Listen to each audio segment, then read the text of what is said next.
What I think was the most important part of the revitalization of the neighborhood was that it brought great pride to the residents. Living in decent housing gave the families an opportunity to concentrate on improving their lives. When I was growing up in public housing with my siblings and parents, one thing we never worried about was where we were going to sleep, where we were going to eat, where we were going to study. We knew that. 6 years ago, my husband and I moved to Middleburg. I have now served as the executive director of Windy Hill for the past 7 months, and I've been absolutely delighted to be in this role and to further invest in our community. When we moved to Middleburg, my husband and I and our family, there was no Windy Hill. There was nothing like this. I'll take you back to 1982. I'm Chief of Housing Services for Loudoun County Government. One day there's a visitor, unannounced, at my office. She says she's from Middleburg and she wants to do something about Windy Hill. My ears perk up because I know this neighborhood well. I had recently conducted a visual survey of blighted neighborhoods in rural and western Loudoun County. And of all places, I found the worst of it in Middleburg. When Kim Hart took me and Bob Dale around that fence to see what was there, buildings were to me uninhabitable. That fence had been there forever and nobody really knew what was behind it. There were many people in the community who really wanted to get involved. They didn't want to see people living in those conditions anymore. We began to have great leadership and energy to change things.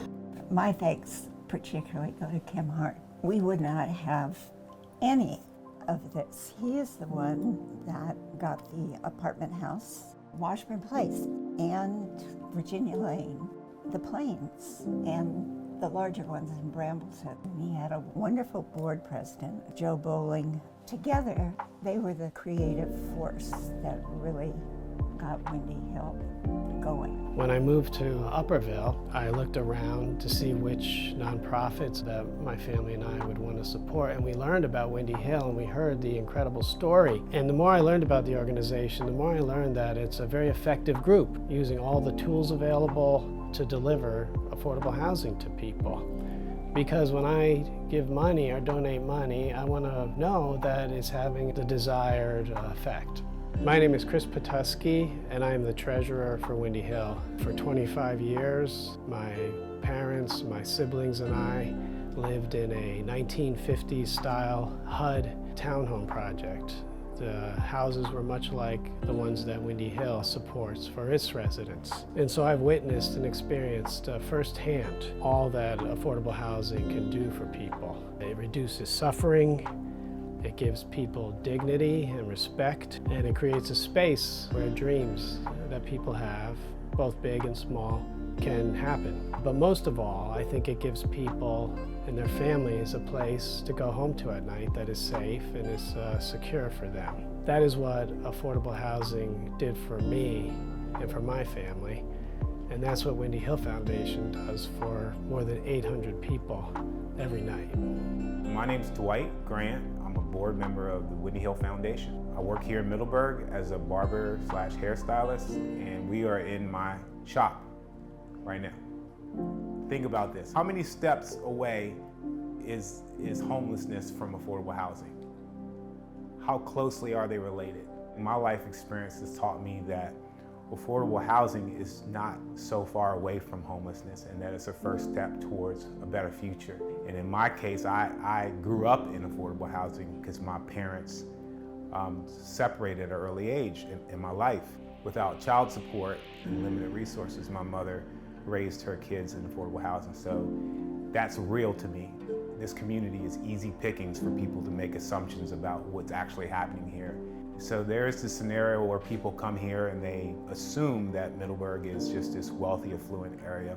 They're surprised when I explain to them that not an insignificant amount of people who live in Middleburg are housed in Windy Hill. And this community made decisions to support the foundation and create affordable housing. It's like a grassroots movement. That's impactful for people who come into Middleburg to learn that we take care of our own here. My name is Tomomi Kwan, and I live with my husband and 3 boys.